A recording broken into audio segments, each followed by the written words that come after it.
Welcome to the Chris Hanna Show, where business, as usual, gets a swift kick in the ass. If you're tired of the same old advice and ready to disrupt the status quo, you're in the right place. I'm cutting through the noise with bold strategies, unfiltered truths, and a no-nonsense approach to entrepreneurship, video marketing, and content creation. Buckle up, because it's time to level up, stand out, and dominate your market. This isn't just another podcast, it's a wake-up call for entrepreneurs and would-be aspiring solopreneurs who are all in. Let's get started. Being an entrepreneur is challenging. And today I want to talk about what I call the ugly side of entrepreneurship. No one really talks about it, right? And I'm guilty of this too. There's all the positive sides of being an entrepreneur. There's the freedom, the flexibility, the fulfillment. You can have untapped income that can roll through. The harder you work, the more money you can kind of make sometimes too, right? But it is also very challenging. And at times, over the period of time that I've been trying to, build my own businesses, I found there's some ugly parts, some parts that I don't particularly like about entrepreneurship, that it can be challenging. And so I want to bring these to the forefront because I think it's important to address things in a balanced way, right? There's the positives, but there's also the negatives. So for people who don't know, the ugly side of entrepreneurship, let's start with how lonely it is. It is very lonely to build a business, to be a business owner, to have it all rest on your shoulders. Going from being an employee to a business owner, you are learning a lot. You are trying to figure out how to wear all the hats, right? Like the sales, the marketing, the HR, the operations, IT. You're doing a lot, especially as a solopreneur. And it takes a toll. There's a lot of times where you're kind of, at least in my case, you're working alone. I felt very isolated, and I still do, I think, to a lot of respects as well, where it's not easy for me to explain to people who are not fellow business owners what it's like to run a business, to have it all be on your shoulders. Some people, whether it's family or friends, they might think that, well, you've got all this free time. Actually, I work more probably now than I've ever worked in my career. Some people will think you got all this flexibility. And yeah, well, I do have flexibility. I do have stuff where I'm working, late at night. I'm looking on the weekends. I'll go away on a trip, but, I'm still answering stuff. I'm still busy taking care of business. And that's hard. And then there's times also from a emotional toll perspective where you work really, really hard on some projects, right? And they don't really work out that well. They don't have the results that you're looking for, right? There's times I've put together some marketing stuff, some proposals, some events, and I'm thinking I am so excited. I am so pumped. This is what I'm expecting in terms of results. And it falls short, or maybe falls flat, or something that you really put your heart and soul into just doesn't turn out because it's all on you. And that can be hard. It can be deflating. I've never had a moment where I felt like I wanted to give up because, again, I don't want to go back to ever working for someone else because I fucking hate that. But there's times, though, where I feel so alone because I don't have a circle of people that I can sit there and easily talk to. Because throughout this journey, I have felt like there's less and less people to connect with. I went from, let's be honest here, right? Throughout my career, I managed and led and promoted over 500 people, various stops throughout my career. But I was always surrounded by teams because I always led teams. And then even, when I was the CEO of a company, I had people that I talked to all the time. But then I went from basically working with people nonstop to now working by myself. Now, my wife's part of the business. She helps me in some respects, but she doesn't like to talk about business. She doesn't want to talk about the ideas that I have. She'd just rather just do the work, right? So she's upstairs, I'm downstairs. That's how we separate it here for, the work side. So it's hard because I don't have people that I talk to. I've had coaches before, and I've also been burned by coaches, which I think is another part of the dark side of entrepreneurship, is that there's a lot of people out there who are going to try and sell you. when I announced, that I'm on my own, the amount of fucking people was insane who would kind of come out and, try and pitch you services. And I signed up for some mentorship and coaching and stuff. I signed up for a lot of courses. I went through a lot of sales calls. Something like, I only know what I know. I don't know everything, so I need help. And, I paid good money for mentorship and was burned by it. So much so that like it's really kind of put me off the idea of trying to hire a mentor, because I see similar signs with some people. A lot of people who are mentors or coaches, we'll call them that, they're bullshit, right? Like they don't practice what they preach. They don't really care about your results. All they care about is collecting the money. Like they're there right away to put the sales process. But when it comes to fulfilling, providing the service, to guaranteeing the results, like I went through this one coaching service that I won't name names, but I went through it. I had been following person for a long time.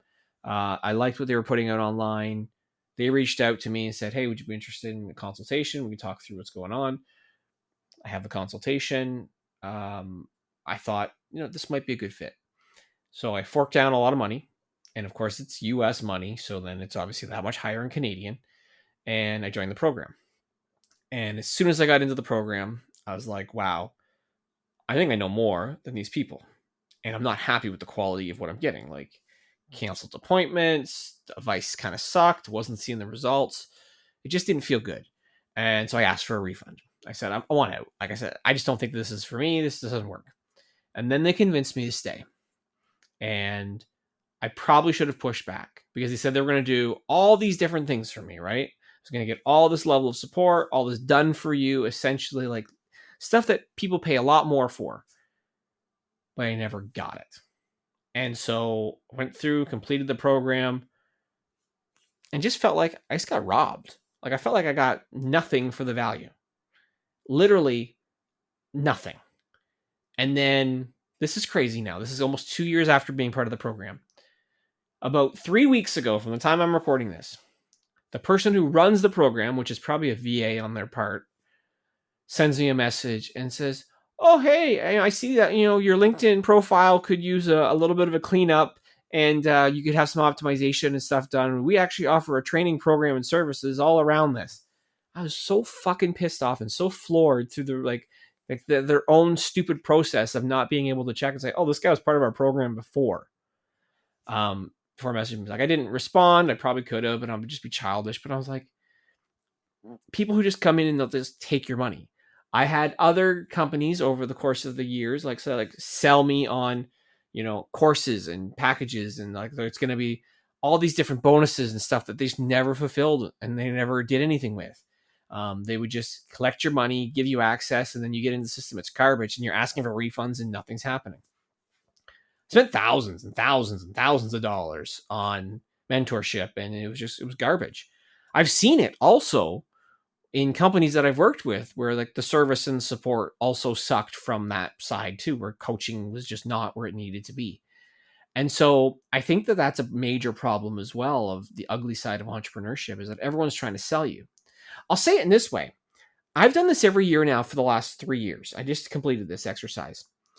I went through LinkedIn and I purge anybody who's basically tried to pitch me. Because I've been on LinkedIn for well over a decade, and everybody always asks me, is like, Chris, why don't you have more followers? Especially because I paid for fucking mentorship on it too. And part of the reason is that I keep purging. So every year I purge. So I've done this for 3 years in a row. So in 2022, I got rid of 50% of my connections, because I learned going through them that 50% of them were people who were just trying to sell me lead generation tools, VA appointment setters, that kind of stuff. People trying to sell me marketing systems, people trying to sell me irrelevant technology. So none of those people ever engaged in my posts. So what I did is I cut 50% of them, which I basically then went straight down. Then the next year I did it again, got rid of about 30%. I just did it about a month ago. I got rid of about probably, I'd say 30, maybe 25, 30% of my, connections on LinkedIn. So I'm not growing, outpacing the purging that I'm doing each year. And then I found it just like, it was hard to actually find value in that platform, because a lot of stuff I'm being shown is fucking irrelevant shit that just doesn't make any sense to me. So I'm like, I have to purge. I have to get rid of it to clean things up. So, then I'm like, well, maybe I should do this for other social platforms. So I've done that across the board. I've gotten rid of thousands of followers across all my channels because I'm realizing that I've got the wrong people. And so if you have the wrong people, you're not going to have as effective social media content either. So I did that. The other thing that I've really realized that's the ugly side of entrepreneurship is that it's so cutthroat. There's so many fucking snakes out there too. Like, I've always believed, and I've been of the mentality that there's more than enough customers for everybody. But it's amazing how many people in a similar space to me, so we're talking marketing, videos, social media, in my city, who are so, I don't even know what the word, I'm going to call them snakes. That they will try everything possible to get information on how you're doing what you're doing, what kind of partnerships, what kind of software, services, and then they'll actually go and try and pitch my clients, right? Like, I've had people where they will have meetings with me. They'll say they want to do partnerships. We'll talk all the way through. It's a great conversation. I think, yeah, this is a good way to collaborate and be partners on this stuff. Kind of basically get jerked around for a while. And then I go into my clients that I manage and I see that this person is then now pitching their services, trying to combat the stuff that I basically said that I do. So maybe I'm fucking stupid because maybe I'm giving away too much information in some of these calls.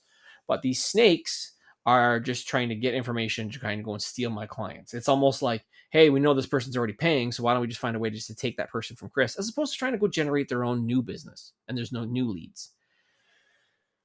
There's a few people that I'll never name, but I see that. Or I see people who've got such a scarcity mindset where I'll go to networking events and I'll just be like talking to random people that kind of come up and people might be asking questions.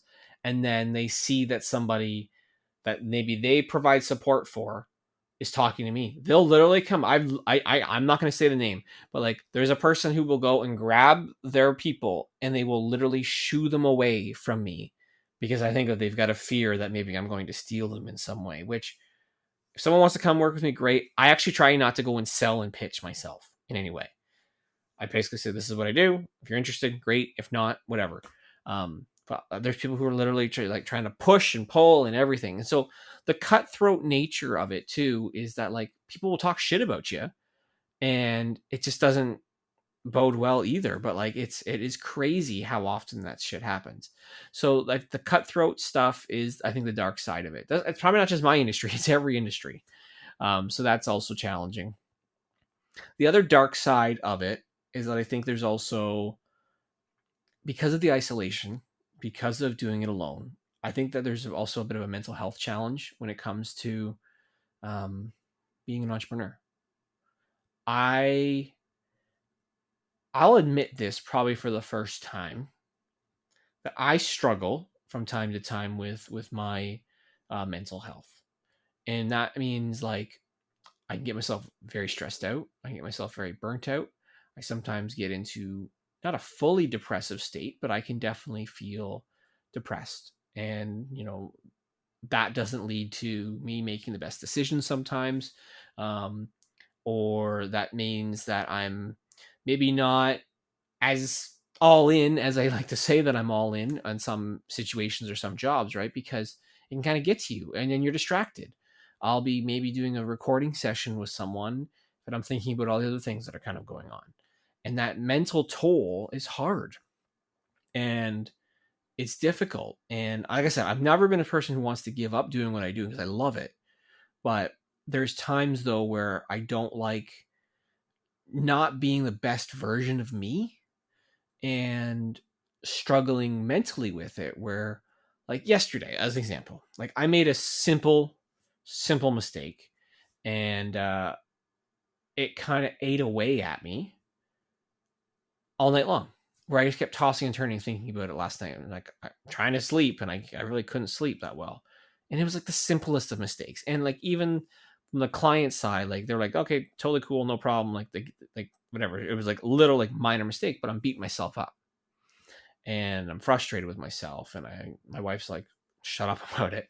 But I think that's part of the problem is just like, you just sometimes spin. At least that's what I'm sometimes going through. And I think that makes it hard. So yeah, the mental health side is difficult. I had a client that was one of my first earliest clients and really liked working with him.